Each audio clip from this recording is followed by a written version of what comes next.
کوئی جانور ایسا ہے جو گندگی کھاتا ہے اور غلاظت ہی کھاتا ہے، اس کے علاوہ کوئی اور چیز نہیں کھاتا، تو ایسے جانور کی قربانی درست نہیں ہے۔ ہاں اگر باقاعدہ وہ صحیح طریقے سے چارہ کھاتا ہے یا اپنی غذا لیتا ہے، کبھی کبھی گندگی میں بھی منہ مار لیتا ہے، تو اس سے فرق نہیں پڑے گا، ایسی صورت میں قربانی جو ہے صحیح ہو جائے گی۔ اب اگر کسی نے قربانی کا جانور خریدا اور خریدنے کے بعد وہ عیب دار ہو گیا، اندھا ہو گیا یا کان کٹ گیا یا دم کٹ گئی، یا یعنی اکثر اس میں عیب پیدا ہو گیا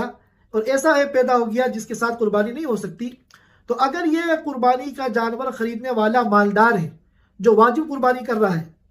تو اس کے لیے لازم ہے کہ دوسرا بے عیب جانور خریدے اور اس کی قربانی کرے۔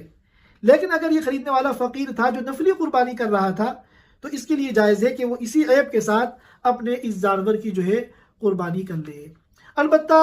اگر ذبح کے وقت اچھل کود کے دوران کوئی عیب پیدا ہو گیا، دم کٹ گئی، کان کٹ گیا یا آنکھ پھوٹ گئی، اندھا ہو گیا، تو اس سے کوئی قربانی پہ فرق نہیں پڑے گا، قربانی صحیح ہو جائے گی۔